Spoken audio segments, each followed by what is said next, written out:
Well, I would argue that you say that very well.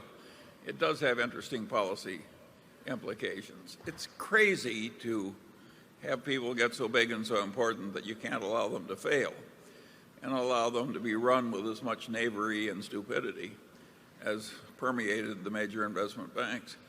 It's not that Berkshire hasn't had wonderful service from investment banking all these years, because we have. It's just that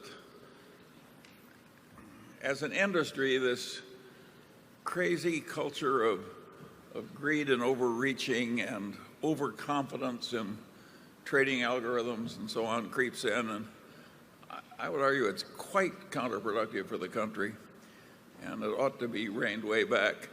These institutions are too big to fail, and it was demented to allow derivative trading to end up the way it has ended up, and with the clearance risks that are embedded in the present system.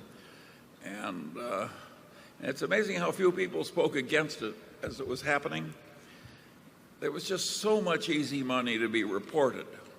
A lot of the money that was reported as being earned wasn't really being earned. It was in that wonderful category of assets that I call good until reached for. They sit there on the balance sheet, and when you reach for it, it just fades away like He's not kidding. mist. He's not kidding. We had 400 million of that good until reached for assets we got with General Re. And they were behaving honorably. Yes. But at any rate, people pushed it way too far. In the drug business, they say prove that this works before they certify the drug. On Wall Street, they start believing in the tooth fairy, and if one guy's reporting a lot of money, why, everybody else is asking, why aren't we betting on the tooth fairy? It's a crazy culture, and to some extent it's an evil culture, and it needs a huge reining in. And the accounting profession utterly failed us. The worst behaving were the people who set the accounting practice standards, and they're very bureaucratic and take forever, and they don't want to do anything real difficult that displeases people.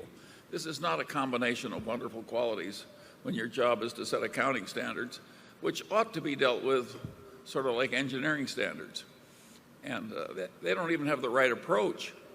So there's a lot wrong. When Charlie and I